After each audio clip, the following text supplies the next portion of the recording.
time for the Burning River Sportscast. Eeny, meeny, miny, mo, catch a Myles Garrett by his dislocated toe. New rules, same problems. At least it's over for this year.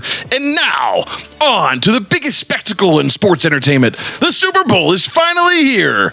The reason everyone plays and everyone watches. So grab your personal latrines because the line to the wash closet will be long after all of that smoked Gouda fondue and buffalo chicken surprise. And we will break it all down for you next on the Burning River Sportscast.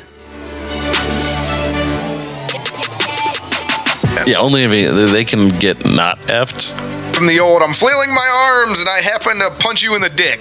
Oh, I'm so hard right now. Y'all just don't know shit. We don't call her tuna for nothing. The best part about this whole event was when it was over. Ow, I think I just sat on my nut. Wow. Avocados from Mexico. Just put an ad in our show. Good job. Like He's the guy. He's the guy you He's need. like, I know we just talked about him punching everyone in the dick, but let's bring him in so he can punch other teams in the dick. There's so many times that I said punch in the dick. Yeah, I mean, getting punched in the dick is never good. Welcome into the Burning River Sportscast, presented by Tappan Media. I'm Kenny Thunder, the fattest co-host on this pod, seated beside...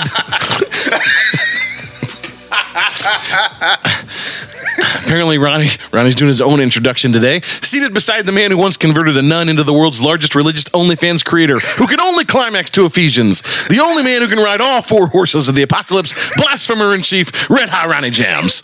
He's lost it. He's gone. I can't even. We're gonna have to give him a minute.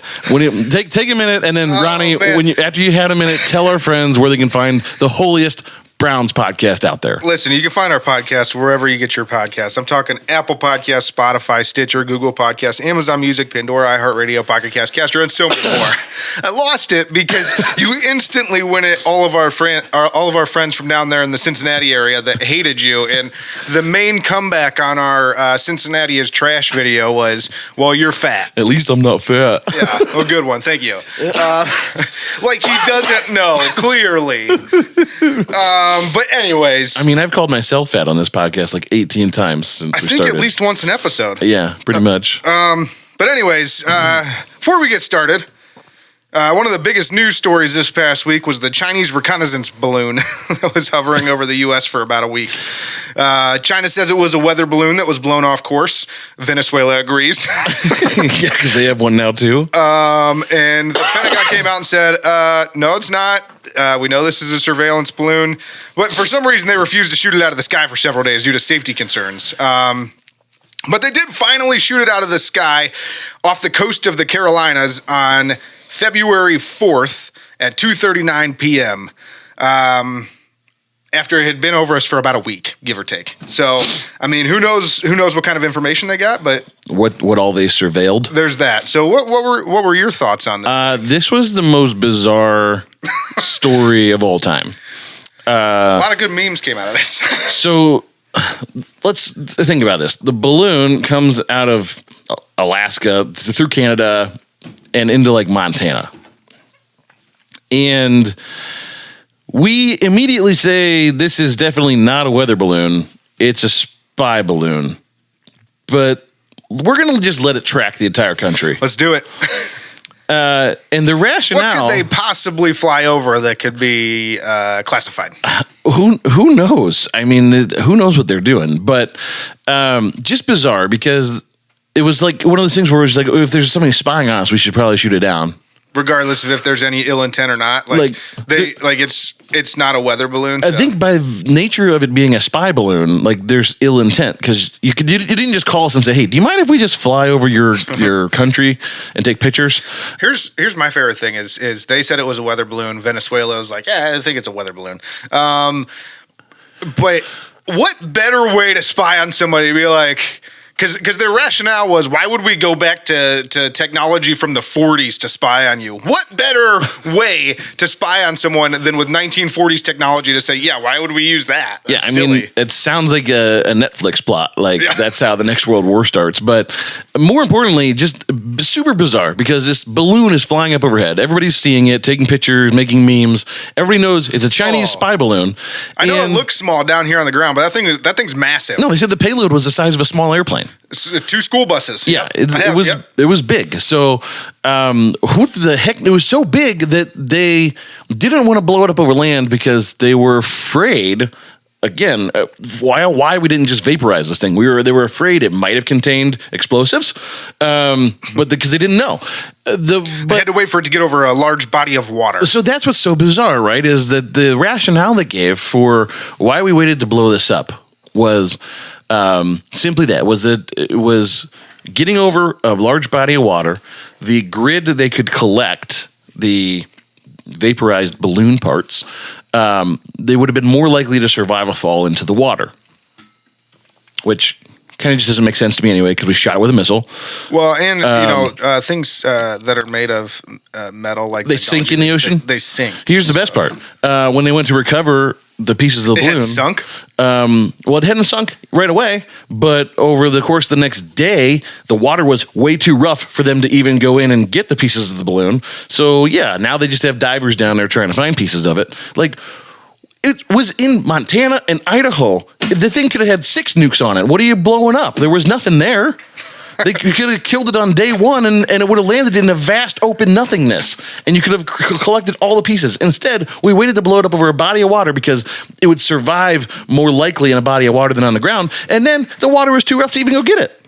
Well, if there's 2 things that the U.S. government is known for, it's their brains and efficiency. So, Yeah, here's the other thing that really bothered me about this story. Maybe a third one. They're so quick to act.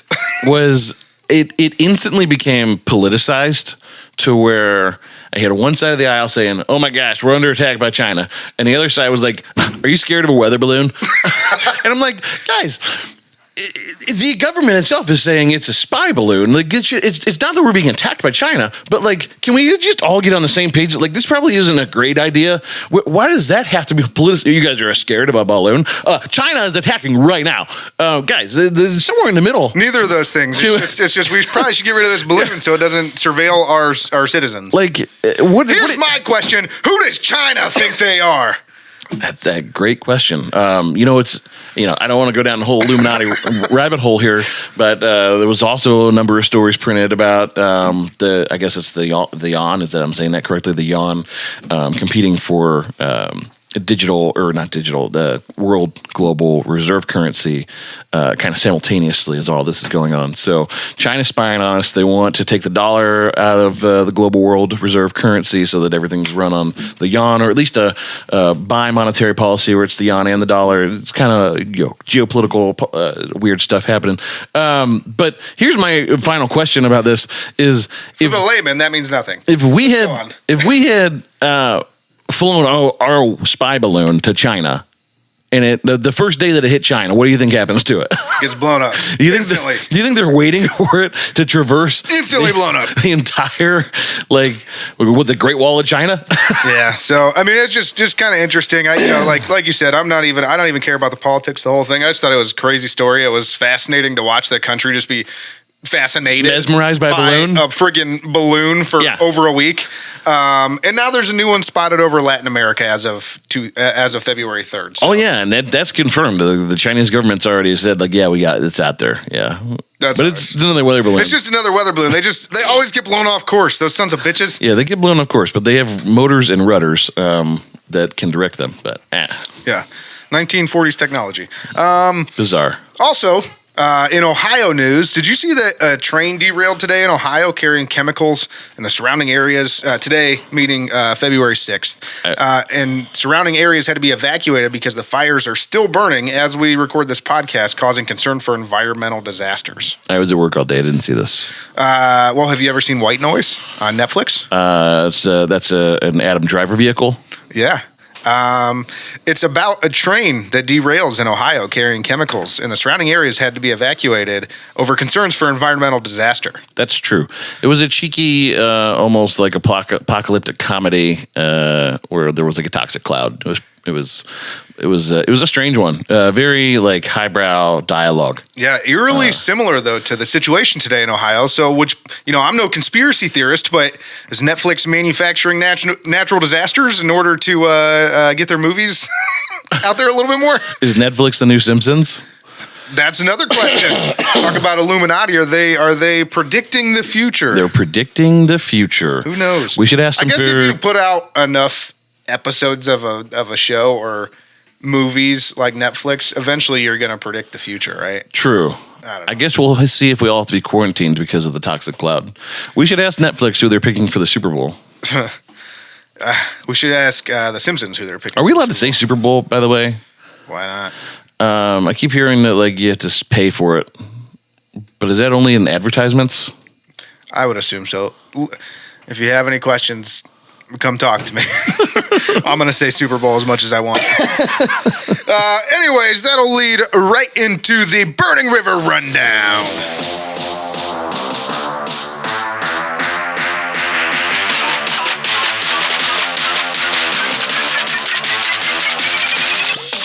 All right, so as we've gotten into the offseason, the Burning River Rundown has become the staple of Cleveland sports news here on the Burning River Sportscast. In the offseason.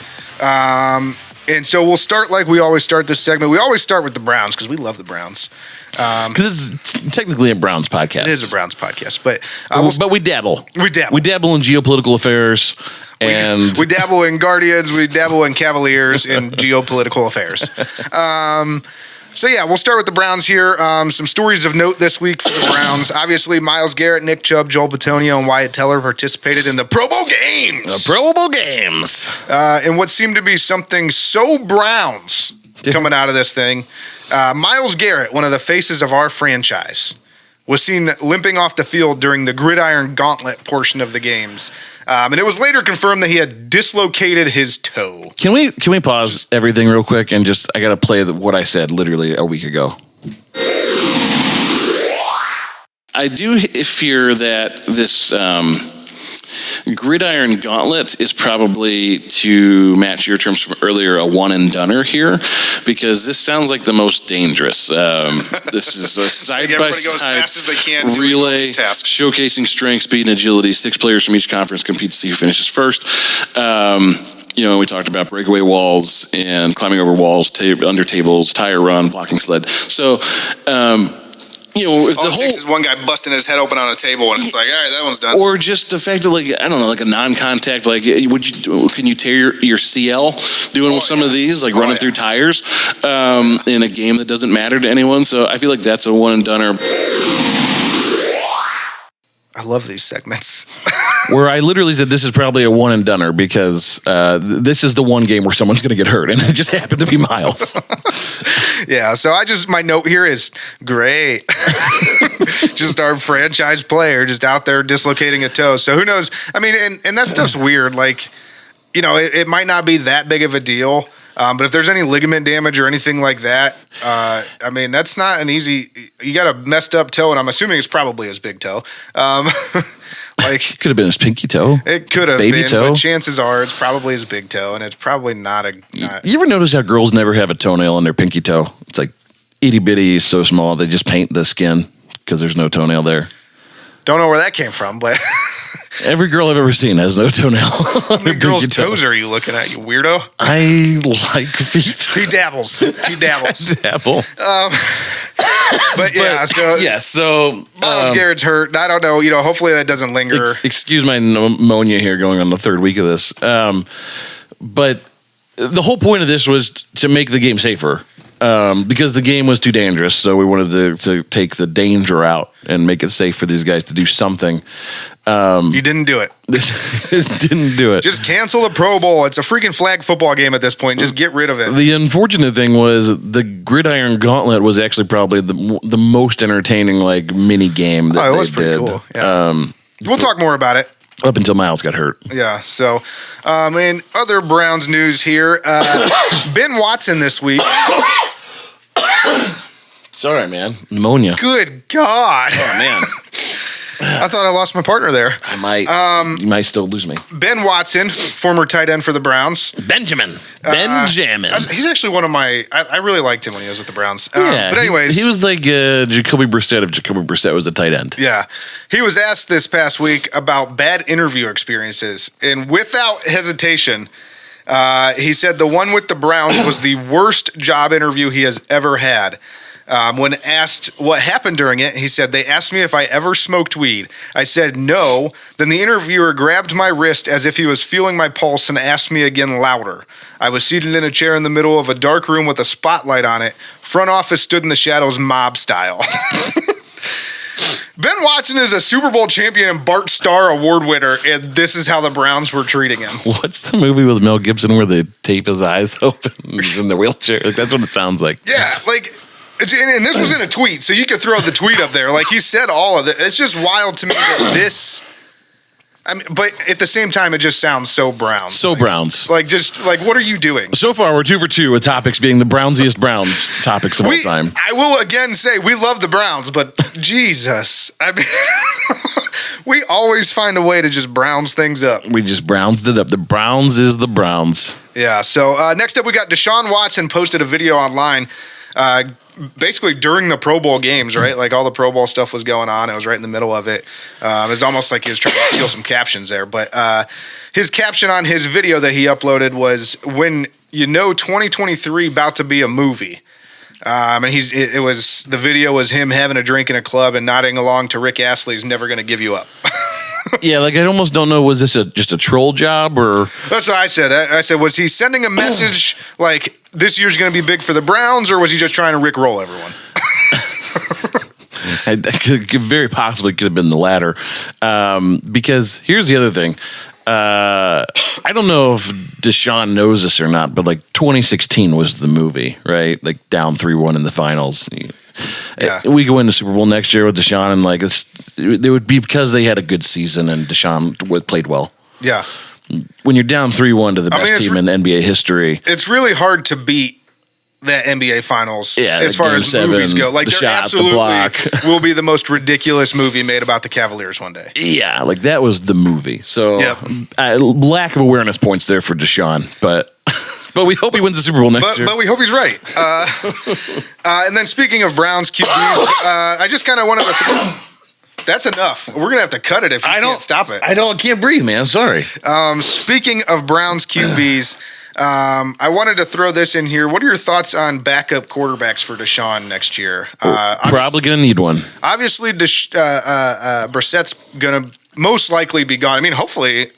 I doubt we'll be able to, but hopefully we find a way to keep him. That would be pretty awesome. But yeah, I mean, that would be scenario number one, right? Is if you could retain Jacoby Brissett, that would be ideal. That the likelihood of that occurring at this point is probably very slim to none. Yeah, and I know we got like Kellen Mond on the roster. There's guys out there that are backup status. You got probably Cooper Rush, Gardner Minshew, Mike White, Nick Mullins. Maybe a few others. What's your thought on who you'd like to see as the backup quarterback? So when you think of like Nick Mullins and Kellen Mond were a part of your roster or your practice squad this year, so I would think that those two names are probably the most likely to end up there because I have a feeling they don't want to invest heavily in this position because there's other holes to fill. Yeah. That being said, I think this year in the NFL in general, not just from the Browns standpoint, underscored the need for a capable backup quarterback. Oh, yeah, we talked about it. It was either last week or the week before about how only 12 quarterbacks in the NFL this year started every game for their team. So I would be, that being said, started more than half the games. I would be beyond thrilled to see them go after a guy like Cooper Rush. And even Gardner Minshew. I like Minshew Maniac. I don't see Gardner Minshew happening. Just because he tends to bring a lot of publicity to his teams, and I think whoever they get as the backup, they want them to they don't want there to be any of these rumblings. And Gardner Minshew reminds me a lot, actually, of Baker Mayfield. You think? I don't think Gardner brings negative pub. He's just fun. No, I just mean in the fact that he's always saying I think he's the most popular. That's a good way to say it. He's a fun Baker Mayfield, but he's always in, the media's always talking to him. It doesn't seem like he's trying to steal a job or anything. I think he knows he's a backup, but he definitely has a personality. I don't know. I just see them steering clear of any sort of high publicity. Well, look, here's the thing. At the end of the day, I just want a backup quarterback that can play in the event that Deshaun goes down. I mean, that being said about Gardner Minshew, that's my favorite on this short list that we just named. I would love to have Gardner Minshew. In fact, in case Deshaun is bad, I would take Cooper Rush because maybe he could be a starter one day in the NFL. True. So yeah, I mean, just a couple thoughts out there. I mean, I guess it's kind of a consensus between us. I mean, out of the names that are out there, I'd love to see Gardner Minshew as the backup. But yeah, I mean, my preference would be Cooper. I think Cooper Rush would be awesome to have, but I just think the likelihood is someone like Kellen Mond or Nick Mullins. Cooper Rush, I feel like might end up being a starter somewhere. So I think he's in the same boat as Jacoby. He didn't have quite the same sample size in terms of duration, but I think he showed. I think he showed that he can play a little. Yep. And guys that can play a little end up sometimes with big. I mean, sometimes all it takes is one game. I mean, Matt Flynn threw for 5 touchdowns and 400 yards one time, and then Seattle gave him $40 million.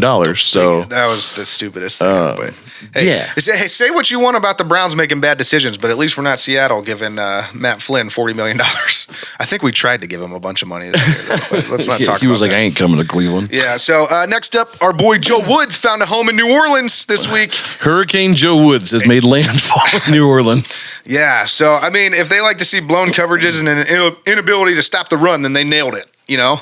Yeah. But here's my fear. What if he ends up being really good with New Orleans and we're just like, the problem once again was Cleveland? Well, and so that's the interesting thing about this, right? I think most of us probably didn't expect Joe Woods to get another job so quickly. And they weren't the only ones that wanted to talk to him. I mean, didn't he interview with several different teams? Yeah, I think he had a couple interviews, but the fact that he kind of made a direct lateral move to being a DC again after the very public debacle that this season became for the Browns was a little bit surprising, but I think it, like you said, brings in some very poignant questions to, like, from, if you're thinking, how are the Saints looking at this, right? Are the Saints saying, hey, Joe Woods got a raw deal because personnel wasn't right for his scheme? We've said it in Cleveland, we have undersized DTs, undersized linebackers. Yeah, so they might be looking at it going, he just didn't have the bodies. We don't have a secondary pass rush on the other side of Myles Garrett. And who knows, maybe because of those deficiencies, maybe that's why he was calling so many, like complex schemes to try and plug holes where he just didn't have. Yeah, you try and cover it up, and maybe that's where things got too complicated, and he lost the locker room. But it is really interesting because it was much faster than I think most of us thought Joe Woods would get hired again. I did see a couple things kind of immediately on the hire, just the news that he was interviewing with them that, hey, Joe Woods can coach because he's got a long resume, but with the Browns he had 2 top 15 defenses and a top 5 defense. So the only thing that I would caution like Saints fans is like, yeah, this year we finished I think in the top 15, but for the first 8 weeks we were absolute bottom 10 in the league. Yeah. And then as the weather changed and quarterbacks got hurt and a whole number of variables came into play, including our team kind of, Denzel got healthy after the concussions, and so some things went our way. Jay Emerson came along. Yeah, so I think those things probably contributed more to that ranking at the end of the year necessarily than Joe Woods. But if New Orleans had a good defense this year. They were ranked 5th, I think, in the NFL in overall defense. So if they come out and are gangbusters next year, I mean, look, we all know that Joe Woods was the fall guy here. Regardless of what the truth is, we know that Joe Woods was made out to be the fall guy. So, well, I mean, he was really bad, so I'm okay with it. But he agreed. I'm not even even if Joe Woods is good this year in New Orleans, I don't even think he was bad in Cleveland. It was time for him to go, and that's why I think it's a fit question, right? Because I think this just wasn't the right opportunity at the right time for him. I think that everything in Cleveland goes to shit. So he may very well be the top defensive coordinator. He'll be interviewed for head coaching jobs after this season in New Orleans. Because all it takes is one good year as a coordinator, and you're the guy. The Saints go to the Super Bowl on the back of their defense, and they go, "Oh, just Joe Woods is the genius." Unless you're Brian Flores, apparently.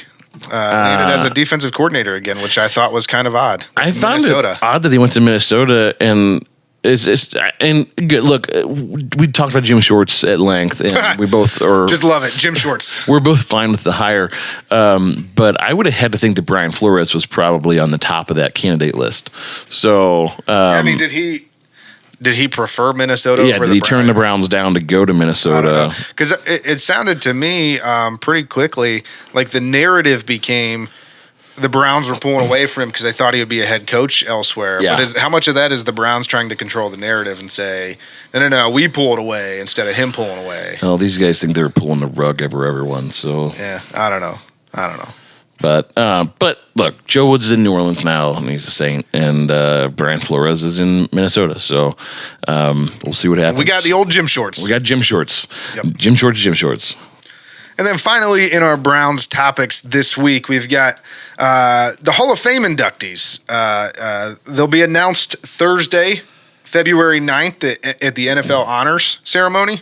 And Joe Thomas, I think all of our heroes, Joe Thomas is a finalist. And I just wanted to kind of bring up some of these stats for how he stacks up.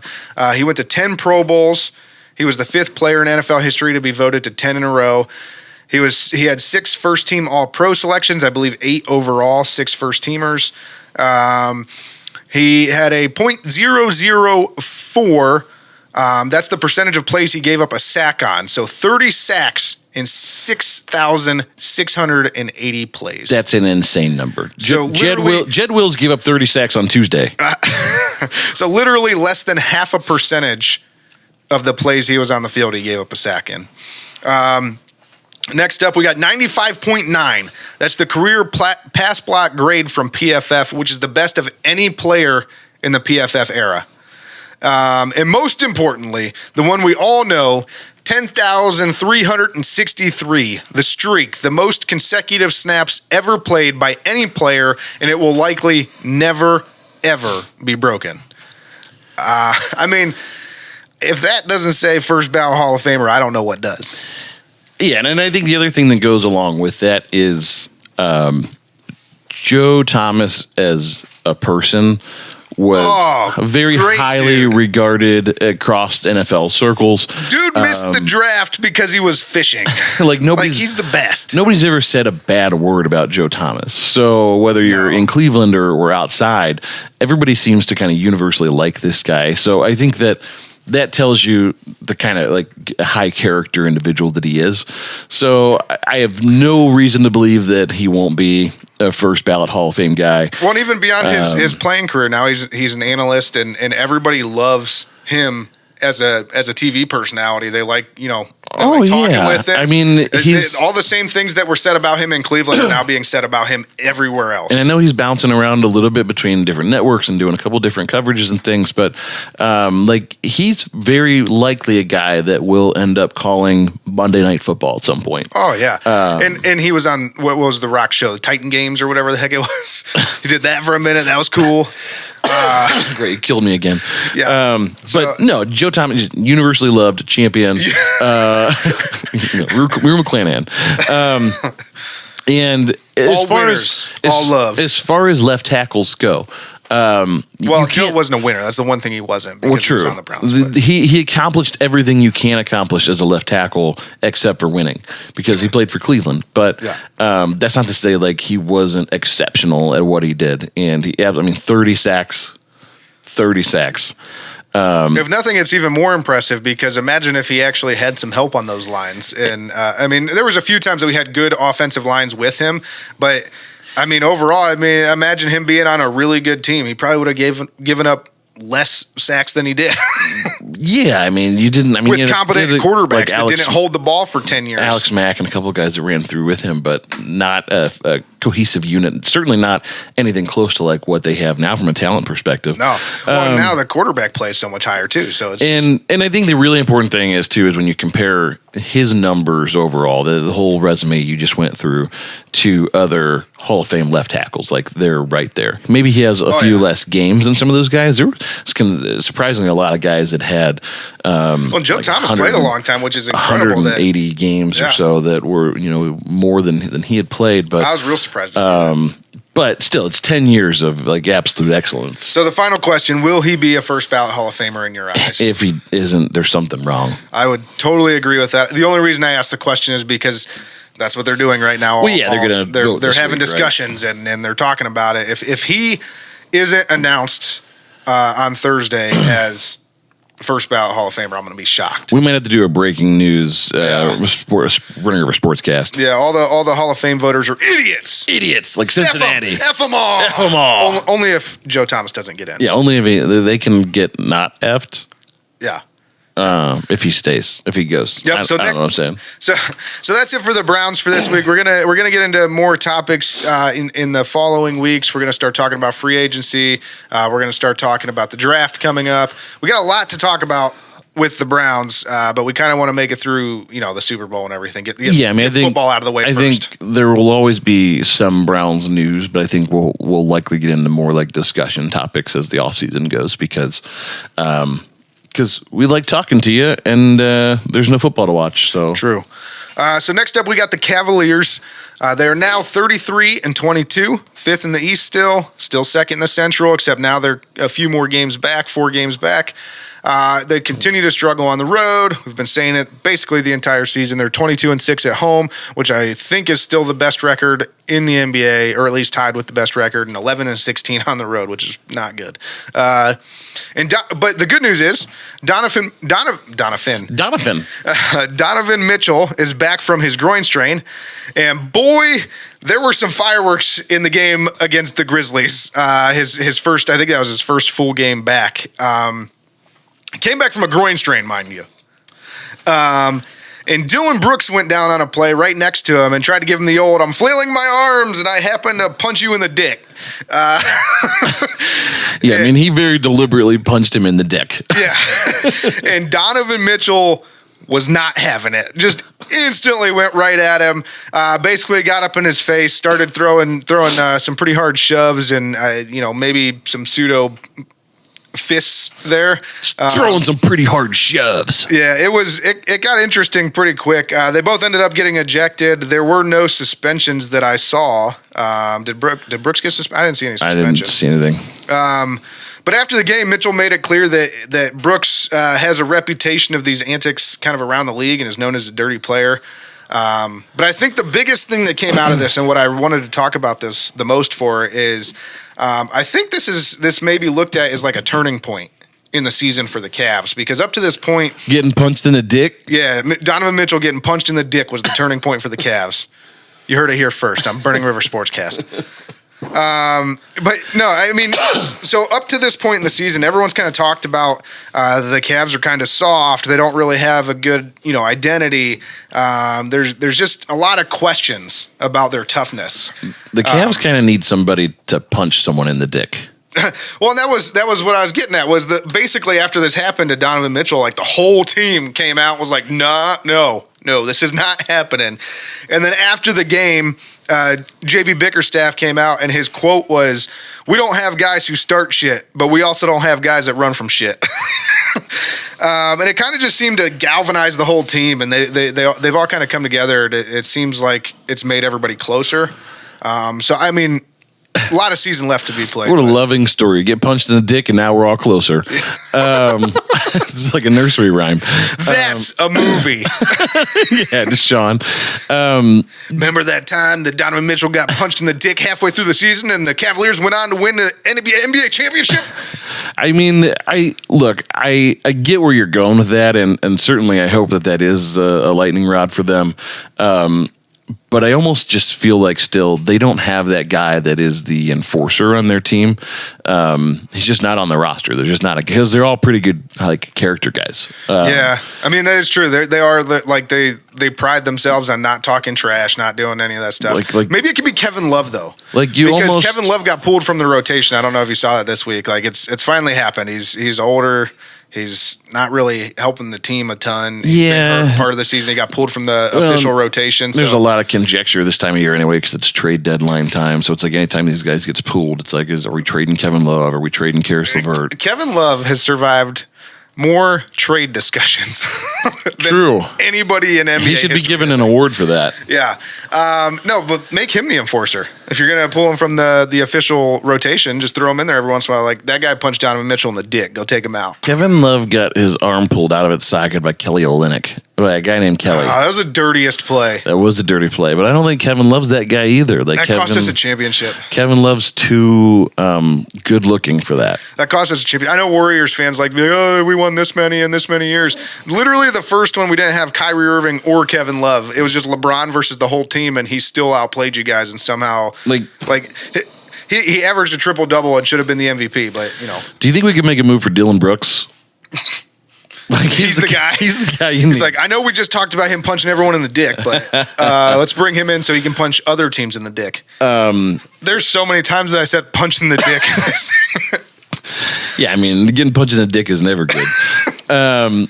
Here's what I would say is probably maybe even more galvanizing is, I think, the opportunity that's in front of them now. And I'm sure that this is in our notes here somewhere about Kyrie now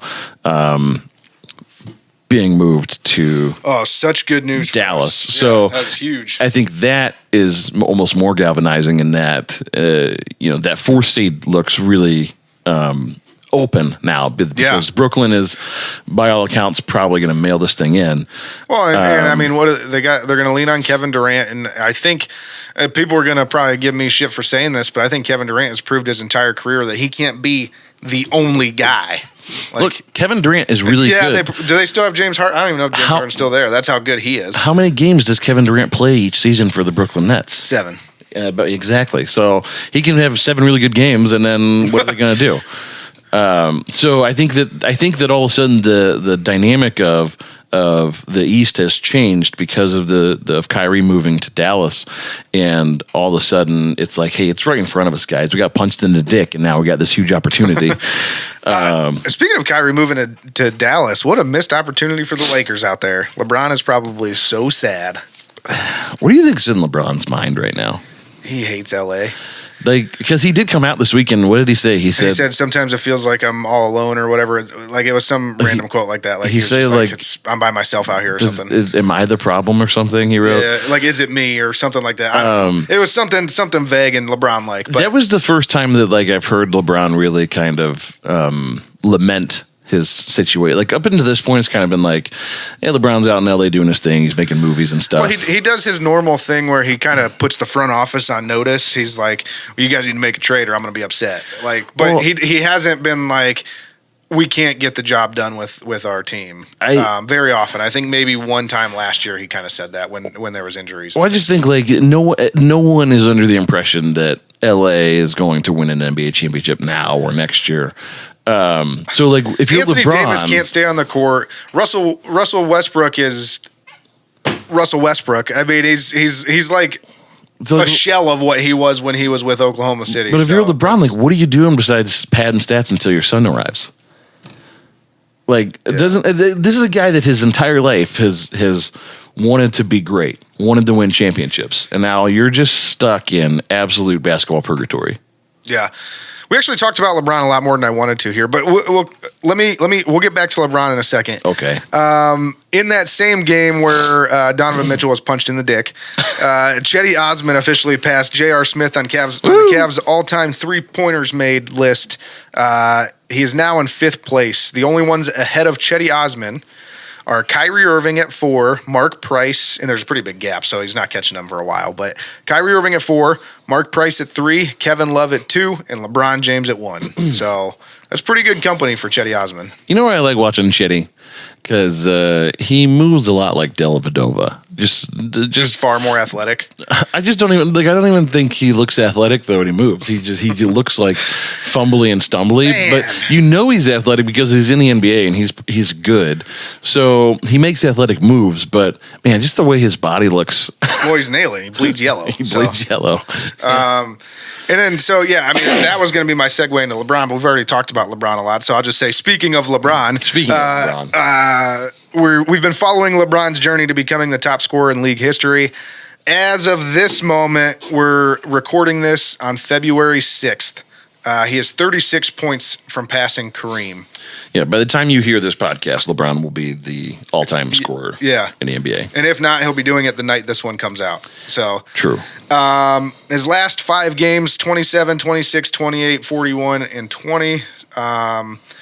So, yeah, like Kenny said, he's going to pass him before the next show. It's just been incredible what he's been able to do and continues to do night in and night out in his 20th season with a shit team. I had no idea Kareem Hunt was so good at basketball.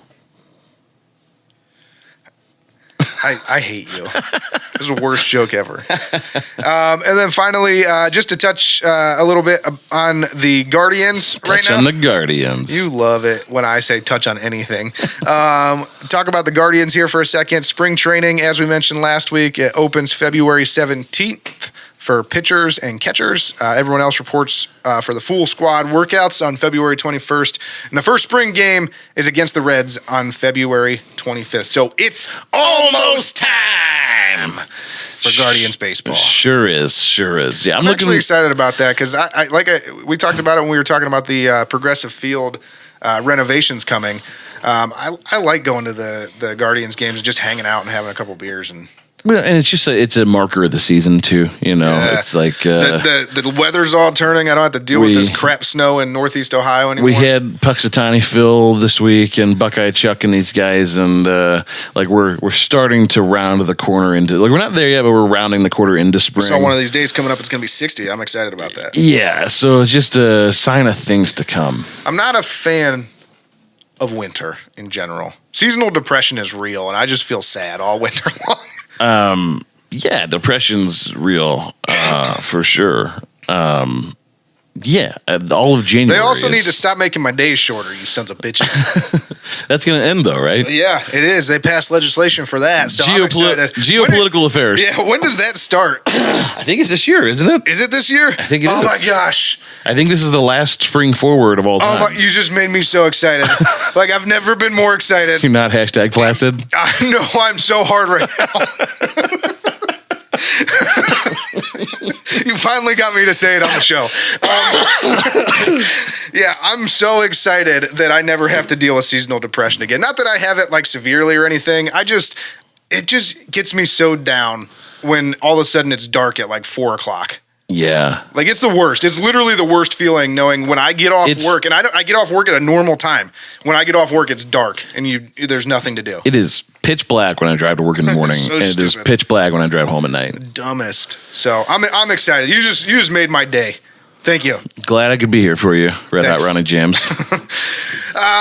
Next up here, don't forget to call the Burning River Sportscast Hot Take Hotline. Listen, call us, talk about the Cavs, Guardians, definitely talk about the Browns, talk about Stefanik, talk about Joe Woods being gone, what he's going to do next, our dirty old gym shorts. Talk about the Haslams. I don't care. Talk about anything. Tell me I'm fat. Sing me a song, whatever. Sing me a song. Yeah, I don't care. 330-227-8080. 330-227-8080. 330-227-8080. Call us now. Operators are not standing by, but you can leave a message and we will play it on air. Yeah. Which leads us into Troll Patrol. You're a funny guy. Funny how? He's a big boy. He knows what he said. What'd you say? I'm funny how? I mean funny like I'm a clown. I amuse you? What do you mean funny? Funny how? How am I funny? All right, so this segment was new last week. We're continuing it with it this week. This is some of the best comments on our socials from the prior week or weeks. Just whenever you leave them. Yeah, so listen, we have a video out there right now about the city of Cincinnati where Kenny he apparently had it with Cincinnati in that episode, and he went in on them and just shit all over that town. I didn't even think I was that derogatory. When you watch the video back, you weren't that derogatory. You went hard. Look, I just don't like Cincinnati. I will triple down. I will triple dog down it. Cincinnati's not a fun place to go. Yeah, but they're all clapping back here, specifically on TikTok. And I'm just going to say that all of the comments this week are from that video on TikTok because there was a lot more good ones. First one from K Lynch 599 on TikTok. He he said to us, "Hey, at least you guys aren't Detroit." Which, in case anyone doesn't know, that's an old Mike Polk video that was out there. He said, "At least we're not Detroit." At least we're not Detroit. So that was a good one. I like that. Rick Lewis, 1921. That's an old guy on TikTok. Said, "Your mom was more fun." My mom. Nice. My mom was more fun. Nice. Tina and Cindy will be pissed to hear that. But We don't call her Tuna for nothing. classic mom joke. Good job, buddy. And then next up, James J. Jones 0 on TikTok has told us, "You know nothing." Apparently, we're Jon Snow. You know nothing, Jon Snow. A good Game of Thrones reference. Good job, buddy. And then finally, Jen So Vicious told us, "Y'all just don't know shit." Tell me you're from Kentucky without telling me you're from Kentucky. Hey, look, here's the thing. I don't even give a shit about Kentucky. Well, the funny thing is, I actually love Kentucky because I'm a huge bourbon fan, and I go there. I did the entire bourbon trail in like 4 days, and it was fantastic. And I love the South. Like in Kentucky's like the beginning of the South. Like I love the food, barbecue, like all the whiskey. It's just so funny because I actually said in this video, I said, "Let it be known that I am not shitting on Cincinnati." And you said, "No, I am." And you went in on them. And everybody in all these comments still is mad at me because my throwaway line at the end of the video where you said they are less than Ohioans. And just off the cuff, I said, "Yeah, they're Kentuckians." I didn't mean that. But everybody's so mad about it. Like, I don't have anything against Kentucky. All I said was Cincinnati should be a part of Kentucky. Nah, but all these comments are great. No, we love it. We love seeing them. I would just say, you guys are so soft, man. You guys are just making Kentucky and Cincinnati look bad, which Cincinnati's basically Kentucky, like we've talked about. And so, here's my problem. We got some real fire vids out there. That's the one that you guys. This are is getting. the one that they're watching. Yeah, that wasn't even a good one. It wasn't even a good. We've got some really good vids out there. Like of all your takes, that was probably your most like mediocre. I mean, we've wrapped all like the facts and all the fun stuff that we talk about, and the stuff that's like actually entertaining. And the one thing that stuck is the fact that these people were so mean to our town. I don't like to visit Cincinnati. Like we had another one. I didn't put it on here because it just wasn't that good because it was kind of just annoying. But the girl said, "This is so offensive on so many levels." I was, are you taking this video seriously? Do we sound like we're serious? Like he's literally saying, "Oh, there's not even an airport close," but like that was as big as this. Like, come on. You're letting a Browns podcast live rent free in your head. Yeah, we appreciate it though. Thanks for the views. Thanks for the comments. Thanks for the engagement. It just really helps us out. More importantly, Cincinnati is a dump, and Skyline Chili will give you diarrhea every time. Every time. I'll still eat it though. Every time. Every time it's time. Or the better Sportscast. All right, so that's it for news from the land this week. Let's take a quick revenue break, and we'll come back and we'll talk about the Pro Bowl and the Super Bowl. Excellent. Towpath Distillery. Towpath Distillery, the newest craft distillery in Northeast Ohio. Located in Akron and family owned, Towpath Distillery focuses on high quality spirits carefully made in small batches. Towpath's lineup includes an ultra smooth award winning premium vodka, a small batch silver rum made from the highest grade molasses, an American craft gin made with 9 botanicals, and a blended straight bourbon made from corn and rye. Towpath Distillery. Visit towpath-distillery.com to find an agency near you where the spirits are available, and make sure to ask your local bartender and restaurateur. Towpath Distillery. Handcrafted. Small batch. Local. And family owned. Towpath. I love Towpath. I think I probably should do like you do with a baby, where you put like the whiskey on their teeth. Like maybe I just need some of that to make me feel better, to kick this cold. You just look like a crackhead. That's what I was going for. All right, so that leads into the Pro Bowl games recap.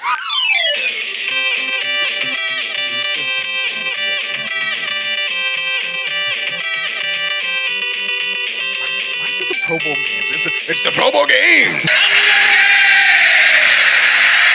All right, I'm just gonna run down through the Pro Bowl games. Okay. We'll kind of recap everything. We'll try and keep this brief. Start with precision passing. Tyler Huntley competed in this. Why the hell was Tyler Huntley there? I still can't figure this one out. He averaged like 68 yards a game. He had 2 touchdowns. On the entire year. Like, of all the, like, how was he even eligible? How did Jacoby Brissett not go over him? Right. I don't know. I don't care. I'm not spending a lot of time on Tyler Huntley. No way he should have been there. No. But Tyler Huntley. He actually had a really good performance in this. Yeah, he did. He showcased himself well. And him and Derek Carr led the AFC to a win. Both, like I said, both big performances. The best part about this whole event was when it was over. And Derek Carr...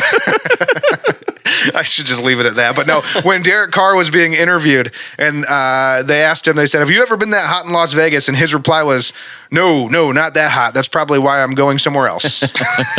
So just one final parting shot at Vegas. And speaking of which, the Raiders put his jersey on in the clearance section of the team shop this week. So that's probably good. Feels bad. Look, Derek Carr... He was a good quarterback. He's probably one of the most underrated quarterbacks because he's been on some really bad. He's like if the Browns had a good quarterback through all their bad years. Like that's what I was just gonna say is that every year everybody's always like, well, if we just had like a Derek Carr, like he's the guy you compare your like if we just had a careful what you wish for because they had a Derek Carr and the rest of their team was shit. So I mean, his numbers aren't bad. No, I mean his numbers are pretty strong comparatively, but solid. But apparently he's just ass now. He got punched in the dick and he was over for him. See ya. Next up was the lightning round. The AFC won this one. Trey Hendrickson caught 5 punts without dropping any footballs from the jugs machine.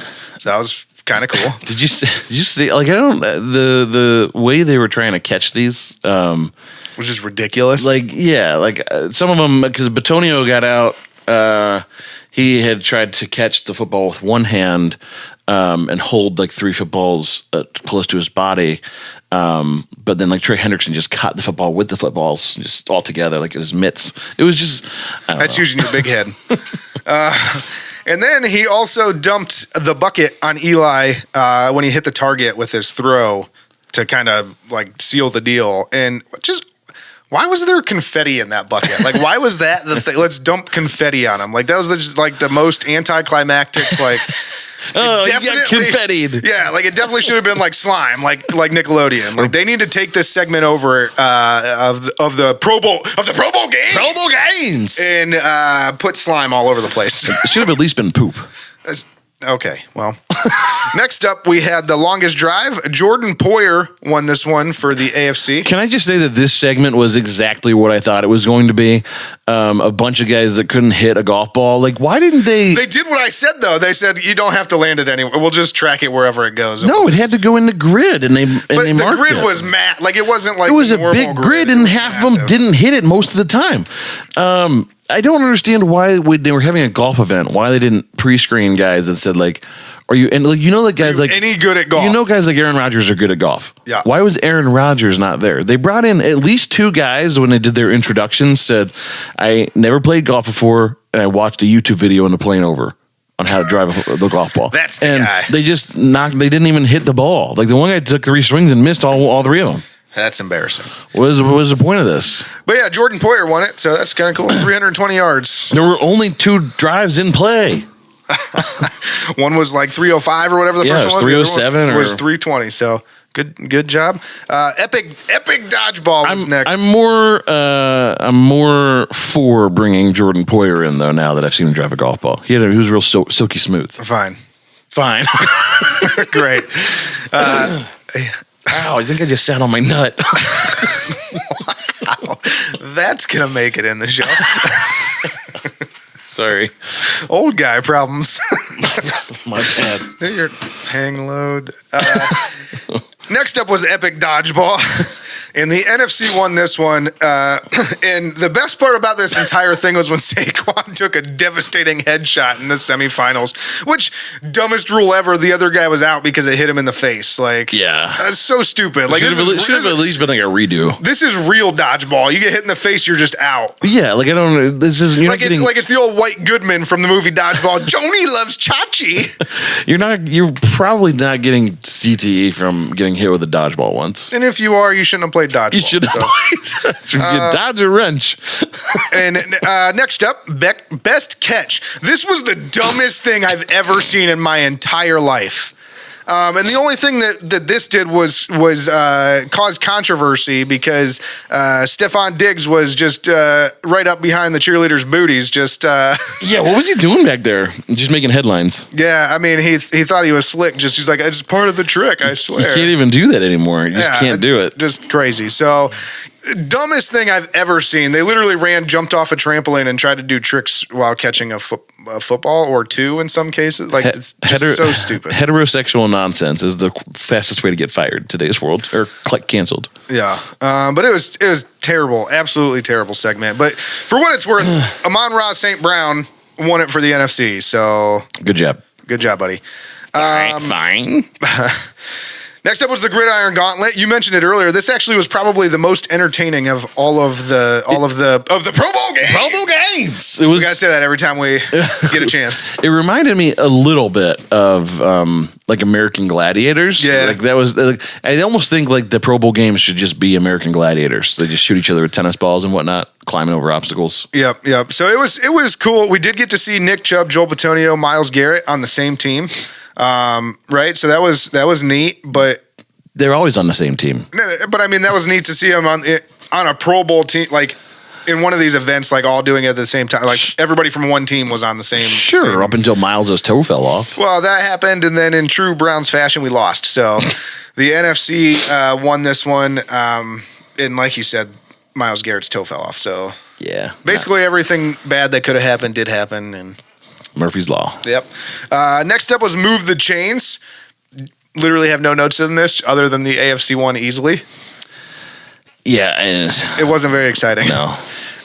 Next up was Kick-Tac-Toe, which we thought was going to be pretty interesting. It was actually really dumb because kickers are way less accurate than you think they are, especially punters. Like, how are you going to have a punter punt at a freaking board that's in a goalpost? Like, the punt comes almost straight down by the time it's coming down. Like, what do you mean? I just don't get it. Well, yeah, like even going back to like the old Madden games, they didn't have a punter kick through a goalpost. They just had them like coffin corner it.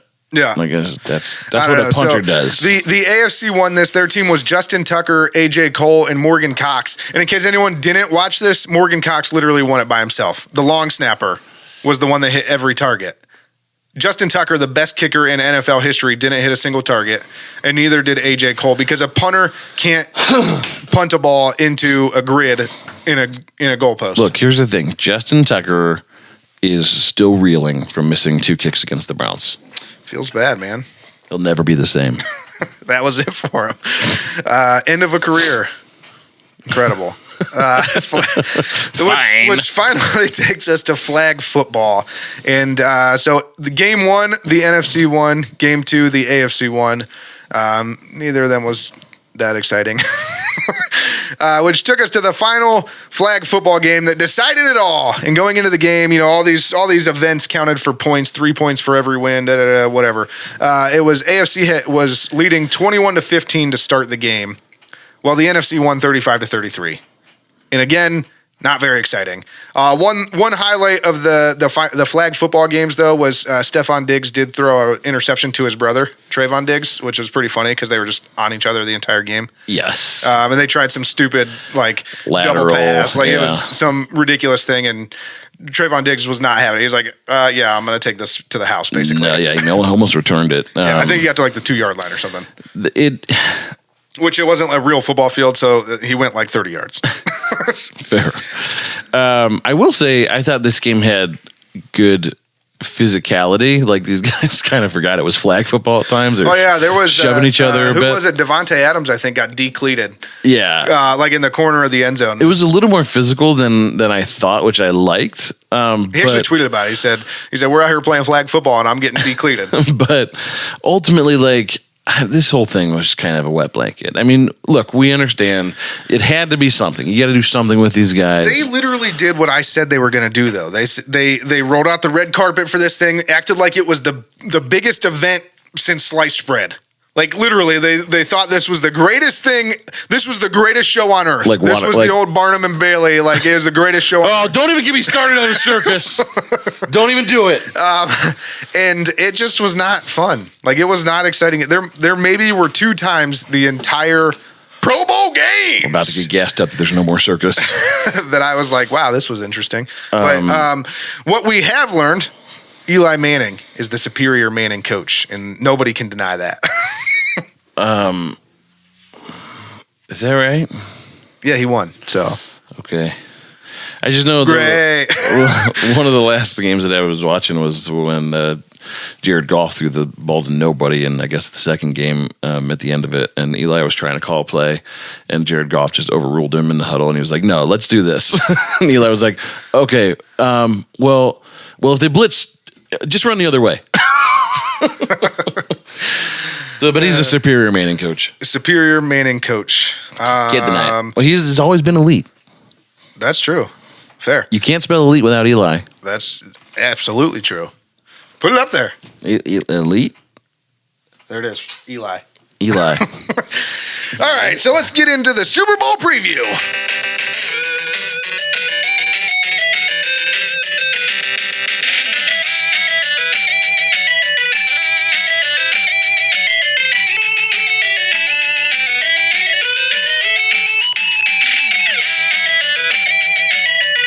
Don't talk about my squeaks. Anyway, so we got for the Super Bowl here, Patrick Mahomes seems to be actually healthy now. He's been a full participant in pretty much every practice, which is surprising.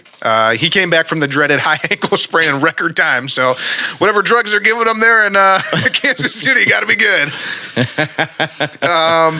But some fun facts from this. I mean, I don't have a lot of analysis just because I just want to enjoy the Super Bowl. I'm going to be honest with you. I didn't go in depth here. I've just got a lot of fun facts to share for the most part, because I just want to enjoy it. I just want to hang out and watch the Super Bowl just like any other Browns fan who has really no horse in this game, in this race. It's just like, they're playing. Yeah, I mean, my horse is Philadelphia because I picked them to win the Super Bowl at the beginning of the playoffs. But here's some things that'll turn you down then.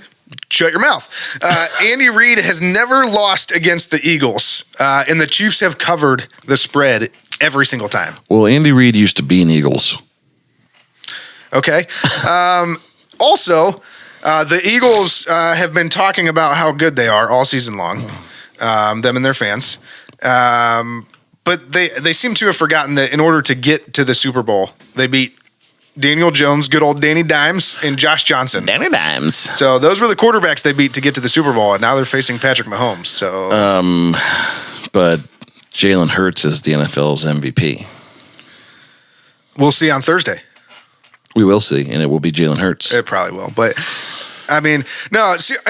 In all seriousness, though, this was probably on paper the most evenly matched Super Bowl that I can remember. And if you don't believe me, both teams have a 16-3 overall record this year. Both teams have scored 546 points. Both teams have 6 All-Pro players, including a Kelsey brother and their quarterback. Each team has a Kelsey brother. And they were both the number 1 seed in their conference. So I mean, it literally is. They're the two best teams. Yeah. So it's what you want to see, and I mean, I think it's going to be an exciting game. But yeah, you got any cool facts to add in here? Any cool my facts are for the end of the show, but no, I'm very much looking forward to the game. You gotta give us at least a little bit of analysis. My analysis is that I think Jalen Hurts wins MVP this week. I think he's the best player on the field. I think Patrick Mahomes is the best quarterback in the game today, like bar none. But Jalen Hurts does things that Patrick Mahomes can't do, especially with the high ankle sprain. As much as I hate to say this, I actually would disagree with you on Patrick Mahomes. I think he's by far the best athlete that plays quarterback, and he makes the most plays, if that makes sense. But I think the best quarterback right now is Joe Burrow. Are you saying that Patrick Mahomes is a better athlete than Jalen Hurts? I am, yes. That's what you're going with? Yeah, I am saying that. You don't have to say that. I'm saying that. I know you picked the Eagles, and you've been. I'm an Eagles fan. Riding that train all playoffs long, and you love Jalen Hurts also. You're a big fan. Look, I just don't want to get curb stomped like Hitchbot. No, that's true. Look, be nice. I think Randall Cunningham's not around anymore. I think Mecole Hardman's out for this week. Yep. I think Kadarius Toney has been battling He battled injuries all year, but he's healthy now. He's been healthy the last few games. I don't think that's accurate. I think he's still on. He scored touchdowns. Oh, you can score touchdowns and still be hurt. Patrick Mahomes has a high ankle sprain. He's not hurt. I'm pretty sure he's on the injury report. They're fine.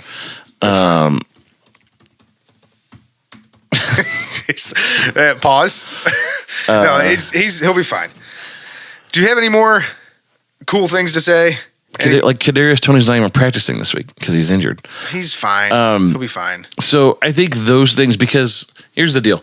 Kansas City has a lot of weapons. So the more of them that aren't in the game. That's true. The one thing that they do have is a lot of weapons. So if you start taking them away. The one thing that can help the Eagles here. Let's be honest here, though. Pat Mahomes picked apart the NFL this year with McCole Hardman and a bunch of other guys. Pacheco. Valdez Scantling or whatever his name. Like all these guys Pacheco. Like guys I've never heard of. So... Yeah, so... Or at least you've heard of, but you've heard of because they're just okay. All right, fine. Here's the thing. You want analysis? Here's my... I want it. I've been waiting for it, and you keep... Give me analysis. The Chiefs led the NFL in yards per pass attempt. Philadelphia's defense led the NFL in fewest yards allowed per pass attempt. Something's got to give. Something has to give, and defense wins championships. On the other side of that, Philadelphia is 14-0 when they run for more than 100 yards. You think they run for more than 100 yards? In this game, yes. With Jalen Hurts in Super Bowl, he'll probably run for 100 himself. So that's my prediction, is that this game is going to be a high-scoring affair, but I think Philadelphia runs the ball better at the end of the day, and they can control the clock. So let me get this straight. Your three predictions are Patrick Mahomes will be held in check. Is number one. To an extent. I think it'll be a high-scoring game. Number two, Jalen Hurts runs for over 100 yards. Yes. And number three, Philadelphia wins. Jalen might only get to like 92. Oh, now you came in strong. I'm stamping it. Yeah, Jalen Hurts running for 100 yards. Okay, my next quote was going to be, now I feel a little bit less secure saying this, but strong words from a strong man. Kenny Thunder shows no mercy. Fat words from a fat man. Fine, but a couple of cool facts that I had about the Super Bowl, since you didn't give us any. What do you mean? I just gave you cool facts. You didn't give me any. For the first time ever, both teams will have a black starting quarterback. So it's a pretty big moment. And it's Black History Month. It is Black History Month. Yeah, Captain Obvious. This was kind of a like it's obviously there's been a bunch of stuff written about that this week. It's kind of it's strange but understandable. I mean, when you think about the NFL today and in our lifetime, it's such a these teams are amalgamations of black and white and everything in between.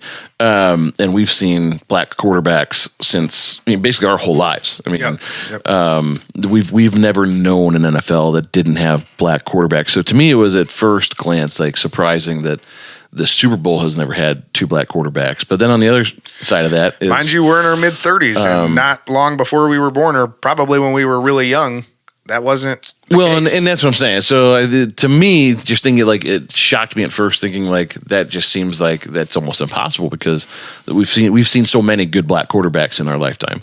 But to your point, like you go back and you think about like pre-Warren Moon, and like there was a time when black quarterbacks, like teams weren't letting black people be quarterbacks. Like that was just from.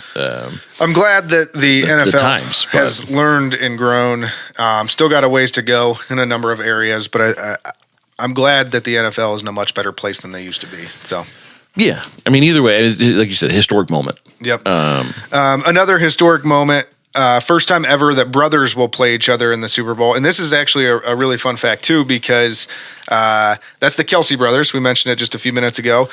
And they're from right here in Northeast Ohio. They went to Cleveland Heights High School.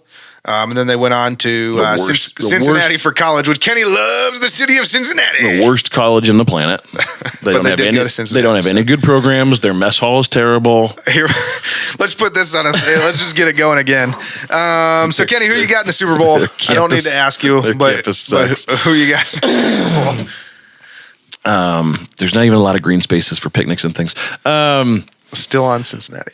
Who you got? Who do I got? I got the Eagles because I'm riding with the Eagles. I am going to go Eagles 41-38. Damn. That's going to be a game. If it's 41-38, I'm going to be so excited. Yeah, it's going to be a fun game. I'm going to go with the Chiefs. I think the fact that Patrick Mahomes is healthy, or at least seems to be healthy again, and had the 2 weeks off is a big deal. And it's hard to stop the Patrick Mahomes to Travis Kelce duo. So, well, you've never seen the best defense in the NFL do it. Fair, but I'm going to go with the Chiefs, and I'm going to go 42. No, I'm going to go 35-24.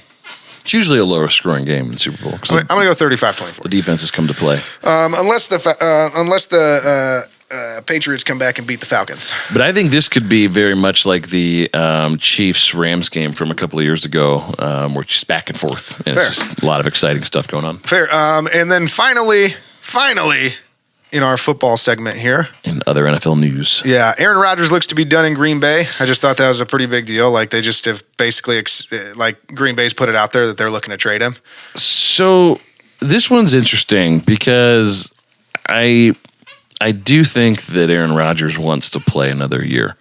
I think there's always something in the back of Rodgers' mind that he got a late start. Which is true. That I think he was in the same situation that he's now putting Jordan Love in. Yeah, and I think that I don't think that he would. Do you think he's just like sticking it to Jordan Love for him getting it stuck to him like Brett Favre early in his career? I mean, when I heard him on with McAfee a week or two ago, like I think he's just resigned to the fact that like as an organization changes and wants to go in a different direction, that's fine. And he hopes that if there's a split that they can part amicably, which is fine. But I think he's starting to accept that he won't be a Green Bay Packer. But I do think that he wants to continue to play. So it'll be interesting to see what happens because there's a lot of teams, I'm sure, that would love for Aaron Rodgers to be their quarterback this year. I do think he'll hold out as long as humanly possible to decide, whether or not he's going to keep playing or not, because he loves the attention. But I would be shocked if Aaron Rodgers did what Tom Brady did last week. Yeah, so that's the next one. First of all, before we get there, does the biggest question that you left off, does Aaron Rodgers take his girl with him? This isn't real. Shailene? Yeah. I haven't seen anything about Shailene Woodley in the headlines recently, but I search them every day.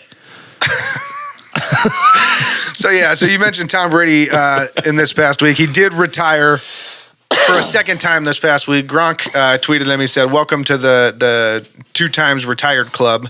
He said, I'm not going to write a big, long thing about you this time. Just welcome to the 2 times retired club. Just out of nowhere, too. Like, yeah.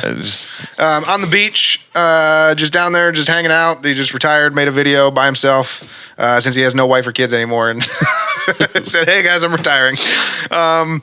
But, yeah, so which brings me to...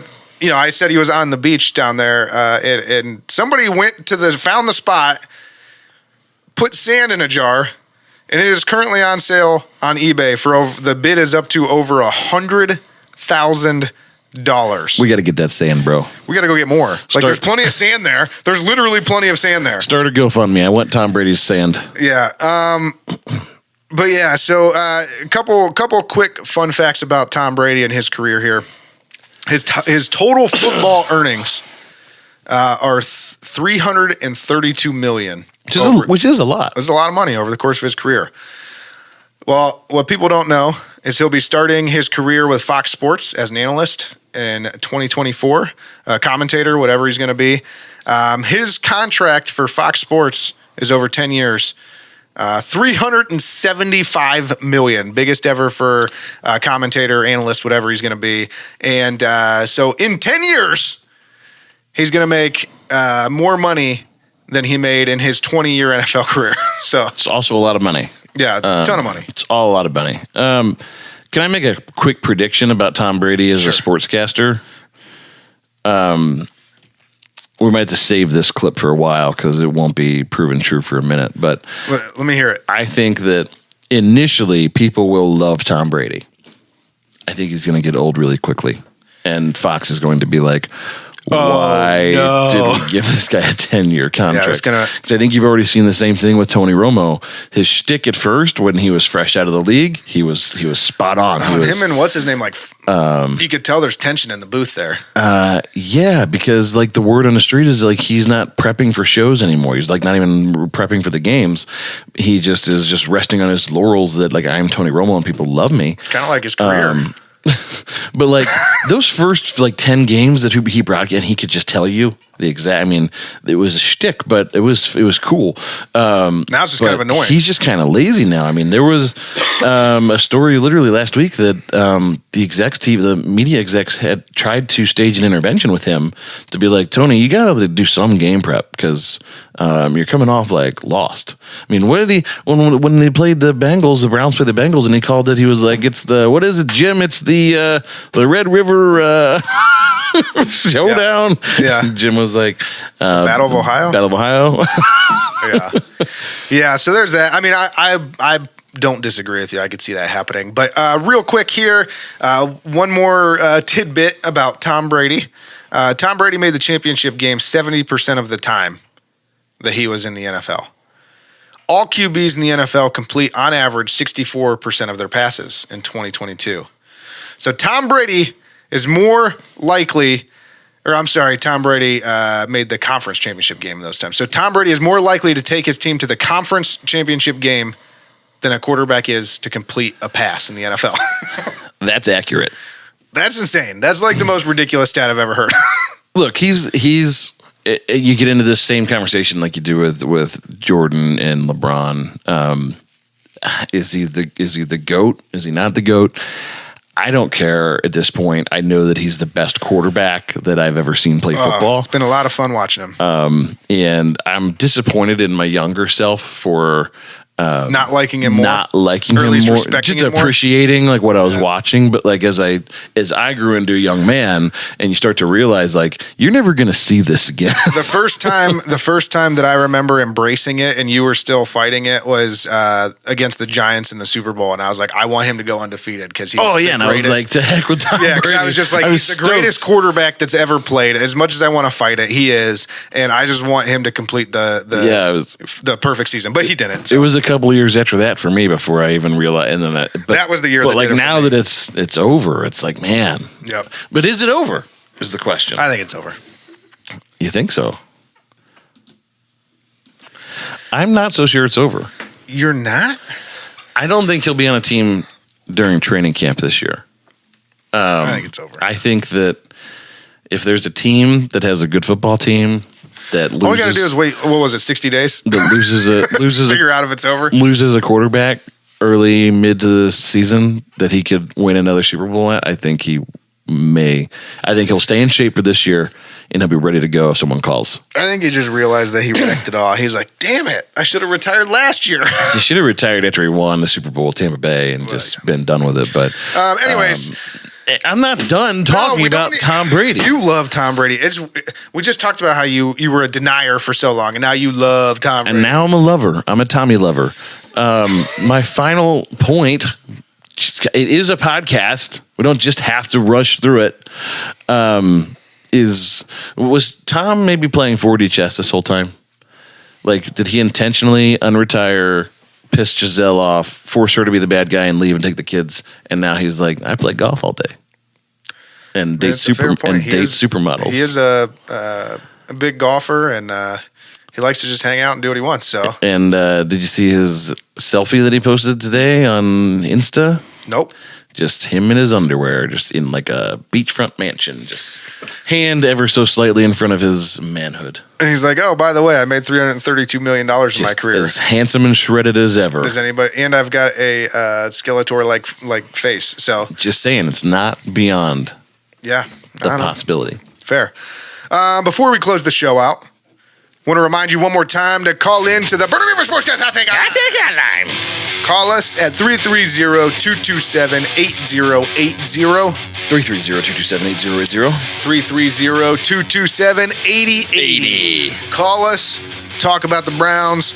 Talk about the Cavs. Talk about the Guardians. Talk about Cleveland sports. Talk about pop culture. Sing me a song. Write me a letter. and then read it. Do whatever you want. Just make it entertaining, and we'll put it on air. That was the most unenthusiastic You didn't chime in. You did nothing. You just sat there. plug for the Burning River Sportscast outtake hotline that I've ever heard. It sounded like you were literally asleep. You were like, "Don't forget to call the Burning River." Should we redo it? Nah, it's over. Call the Burning River Sportscast outtake hotline. 330-227-8080. 330-227-8080. 330-227-8080. So, Kenny, what can we expect next week? Yo, dog, let me tell you, we're going to recap this Super Bowl Nice, game. Randy Jackson did. Nice. Why do you have Randy Jackson's autograph on a martial arts weapon? We're going to recap this Super Bowl game. I hear it's supposed to be pretty big. And then we will continue to bring you the best coverage of all Browns news and other Cleveland sports topics. Cool. So don't forget to follow us on social media. Tap In Media is on Facebook and Twitter at The Tap In Media, and on Instagram at Tap In Media Official. And Burning River Sportscast, that's this podcast. We are on Facebook, Instagram, TikTok, and YouTube at Burning River Sportscast, and on Twitter at Burning River Pod. And you can find our podcast wherever you get your podcasts. That's Apple Podcasts, Spotify, Google Podcasts, Amazon Music, Stitcher, Pandora, iHeartRadio, Pocket Cast, Castro, Good Pods, and so many more. Added one there. You didn't see that coming. Good pods, huh? Yeah. Social media for podcasts, basically. Pretty cool. Okay. Gave them their own plug. You're welcome, Good Pods. You're good. Good pies. All right. What do you got for us? It's time for Facts for Days.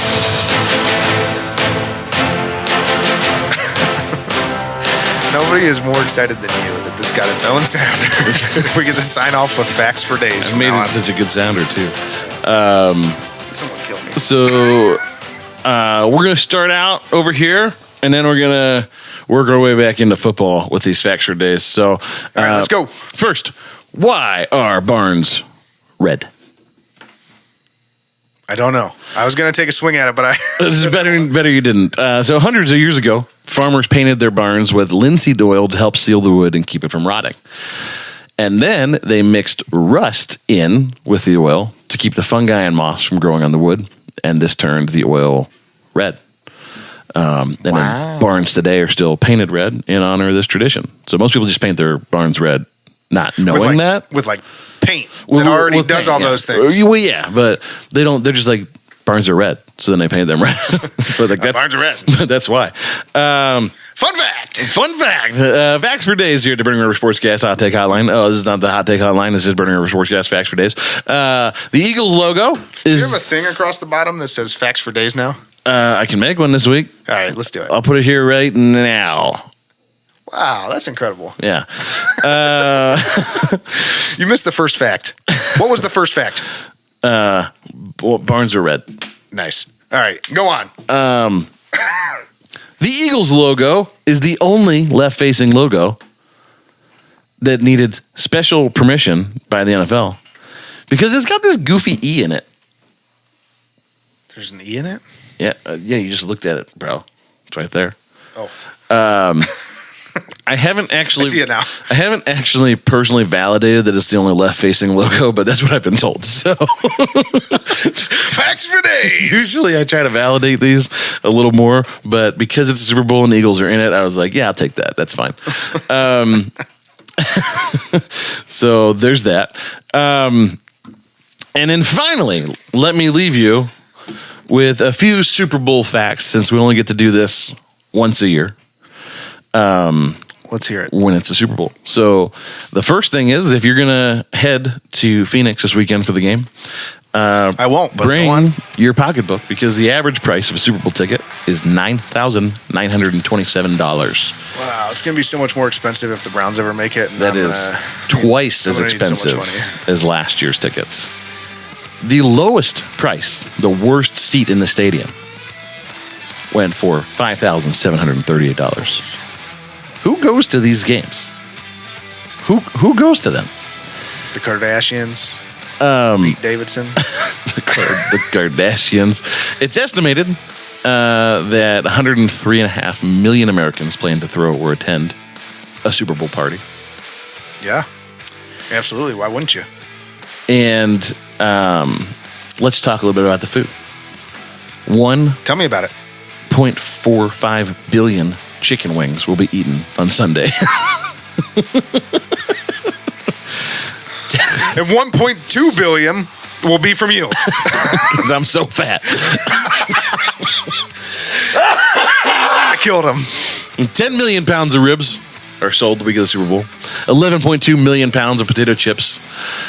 And 139.5 million avocados will be purchased for guacamole. Avocados from Mexico.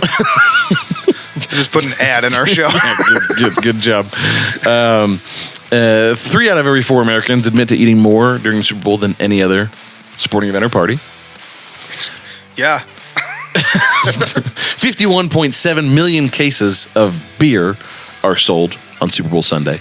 Super Bowl Sunday. Not the week leading up. I'll be one of those. 90% more beer is consumed on Super Bowl Sunday than an average day. So if you wonder why there's so many beer commercials during the Super Bowl. And if you wonder why the Monday after the Super Bowl feels worse than it is, it's probably because you're doing a lot more work. Because 16.1 million people will call off work the day after the Super Bowl. Oh, yeah. Which accounts for about $6.5 billion in lost productivity annually. Sticking it to the man. And that, my friends, is facts for days. That's what I like to hear. Yeah. So that's good. This is fun. One bonus. This is fun. One bonus fact. Let's hear it. Bonus fact. Commercials are a big Super Bowl takeaway. Total ad time during the Super Bowl this year is scheduled for 39 minutes and 30 seconds. It's down from 42 minutes and 15 seconds the previous year. And if you're going to be a problem, don't just be a part of the problem. Be the whole damn problem. And only you can prevent river fires.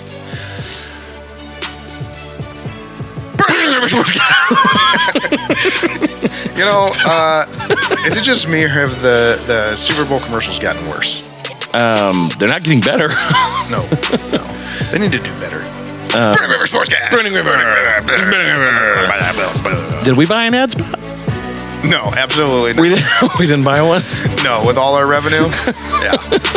We're living it high on the hog, brah. No, we're not. Burning River Sportscast. No ads in the Super Bowl. You'll have to find us on the Sportscast, Castros, Google Podcasts, Spotify, wherever you get your podcast. Good cast.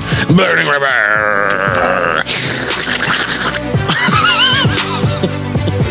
I got you, bro. Because you drove a Hyundai to get here tonight. I drove an $80,000 BMW. That's my name. Everyone in this room is now dumber. But I'm funny how? I mean, funny like I'm a clown. I amuse you. Man, I'm glad I called that guy.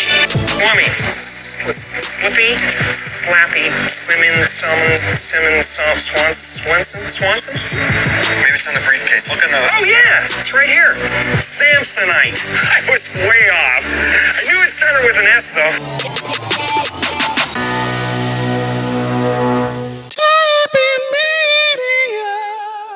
Today's episode was brought to you by Towpath Gin. Towpath Gin, a true craft American gin made in its own style.